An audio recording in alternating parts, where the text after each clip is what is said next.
Assalamualaikum warahmatullahi wabarakatuh. Selamat pagi. Apa kabar semuanya?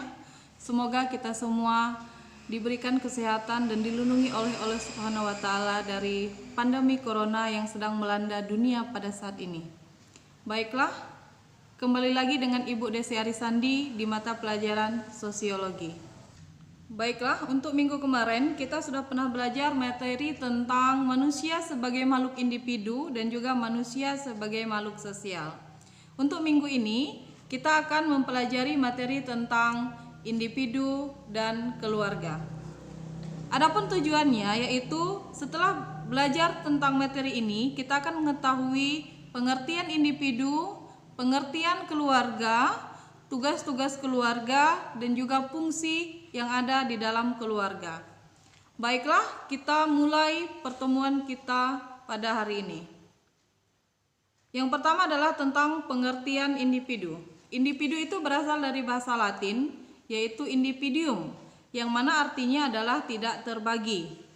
Individu itu adalah seorang manusia yang tidak hanya memiliki peranan khas dalam lingkungan sosialnya, melainkan juga mempunyai kepribadian serta pola tingkah laku spesifik yang ada di dalam dirinya. Individu itu dipengaruhi oleh dua faktor. Yang pertama adalah faktor genotip dan yang kedua adalah faktor. Dua faktor tersebut adalah faktor genotip. Faktor genotip adalah faktor yang dibawa individu sejak lahir, misal faktor keturunan. Yang kedua adalah faktor fenotip. Faktor fenotip itu adalah faktor lingkungan, di mana seseorang individu itu bisa dipengaruhi oleh lingkungannya. Kemudian, gambar di samping ini adalah gambar seorang individu. Sedangkan gambar di bawah itu adalah dua orang individu yang saling berinteraksi dan mereka disebut. Kemudian materi selanjutnya adalah keluarga. Keluarga itu berasal dari bahasa Sanskerta, yaitu kula dengan warga, yang mana artinya adalah anggota kelompok masyarakat. Pengertian keluarga adalah unit terkecil dari masyarakat yang terdiri atas kepala keluarga dan beberapa orang yang kumpul serta tinggal bersama di suatu tempat, kemudian dalam keadaan saling ketergantungan. Sedangkan menurut Ki Hajar Dewantara, keluarga adalah beberapa orang yang terkait oleh satu keturunan lalu mengerti dan menghargai satu gabungan yang hakiki dan berkehendak bersama-sama untuk memperkuat hubungan dan juga memuliakan anggota keluarganya masing-masing.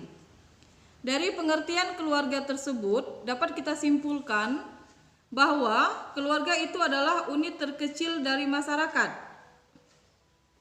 Kenapa dia dikatakan sebagai unit terkecil? Karena di dalam suatu masyarakat itu terdiri dari beberapa keluarga. Kemudian yang kedua, keluarga itu terdiri atas dua orang atau lebih. Kemudian yang ketiga, ada ikatan perkawinan atau pertalian darah. Yang keempat, hidup dalam satu rumah tangga. 5. Berada di bawah asuhan kepala rumah tangga, di mana biasanya kepala rumah tangga itu adalah seorang ayah. Kemudian yang kelima, berinteraksi antara sesama anggota keluarga, dan setiap anggota keluarga itu mempunyai peranannya masing-masing.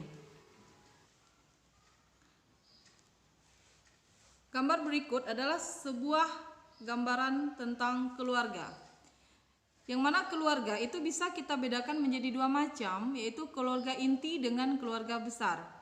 Keluarga inti atau kita kenal juga dengan keluarga bati itu terdiri atas ayah, ibu, dan juga anak.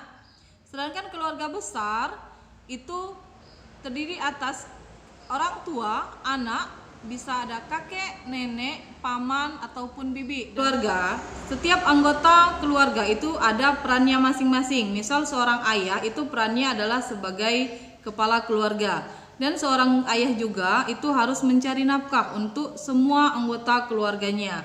Ayah juga harus melindungi dan juga membimbing anak-anaknya. Kemudian peran ibu. Kita tahu bahwa ibu itu identik dengan mengurus rumah tangga, yang mana tugasnya adalah untuk membesarkan anaknya, kemudian menjaga rumah, mendidik anaknya, dan bahkan pada saat sekarang ini banyak ibu yang juga bekerja, yang mana tujuannya adalah untuk membantu suaminya. Kemudian selanjutnya adalah peran anak. Peran anak itu sesuai dengan tingkat perkembangannya, baik fisik, mental, sosial ataupun spiritual. Adapun di sini ada beberapa tugas keluarga. Yang pertama, pemeliharaan fisik keluarga dan anggotanya. Kemudian yang kedua, pemeliharaan sumber-sumber daya yang ada di dalam keluarganya. Ketiga, pemberian tugas masing-masing anggotanya. Kemudian yang keempat, sosialisasi antar anggotanya, di mana baik ayah, ibu ataupun anak itu harus bersosialisasi di lingkungan masyarakat. Kemudian yang kelima itu adalah pengaturan jumlah anggota keluarga. Bagaimana kita tahu bahwa pemerintah pada saat ini menggalakkan program yang namanya keluarga berencana, sehingga diharapkan setiap anggota keluarga itu mengatur jumlah anggota keluarganya. Kemudian yang keenam, pemeliharaan ketertiban anggota keluarga. Ketujuh, penempatan anggota keluarga di dalam masyarakat, misal anak diikutkan dalam organisasi baik Karang Taruna ataupun Ikatan Remaja Masjid. Kemudian yang kedelapan adalah membangkitkan dorongan dan semangat anggota keluarga. Kemudian selanjutnya adalah tentang fungsi keluarga. Di sini ada beberapa fungsi keluarga. Yang pertama adalah pendidikan. Orang tua di sini harus memberikan pendidikan yang terbaik untuk anak-anaknya. Baik itu untuk di pendidikan formal, informal ataupun non formal. Kemudian yang kedua, sosialisasi anak. Maksudnya di sini keluarga harus mempersiapkan anggota keluarganya untuk berinteraksi dengan masyarakat sekitar, baik masyarakat di lingkungan sekolah ataupun teman-teman yang ada di sekolah. Kemudian yang ketiga, perlindungan. Di sini perannya adalah baik ayah ataupun ibu harus melindungi anak-anaknya, harus memberikan rasa aman. Kemudian yang keempat, perasaan. Kemudian kelima adalah religius. Religius ini ditanamkan nilai-nilai keagamaan. Keenam, ekonomis. Kemudian yang ketujuh adalah rekreatif. Rekreatif di sini bukan hanya liburan, tapi bisa juga hiburan di rumah. Itu termasuk ke dalam rekreatif. Selanjutnya itu adalah biologis. Biologis di sini tujuan utama seseorang membentuk keluarga atau menikah yaitu untuk melanjutkan keturunan. Kemudian selanjutnya adalah memberikan kasih sayang. Jadi setiap anggota keluarga baik ayah, ibu atau anak wajib untuk saling memberikan kasih sayang. Itulah materi kita hari ini tentang individu dan keluarga.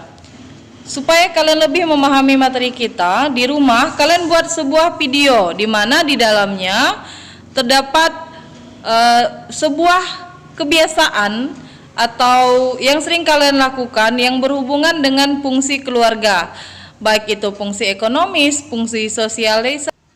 Baiklah, mungkin itu saja pertemuan kita hari ini. Semoga kalian semua bisa memahami apa yang Ibu jelaskan, baik itu individu, keluarga, fungsi keluarga dan juga peran keluarga. Tetap semangat belajar di rumah, jaga kesehatan, jangan lupa pakai masker dan jaga jarak. Tetap semangat. Ibu akhiri, wassalamualaikum warahmatullahi wabarakatuh.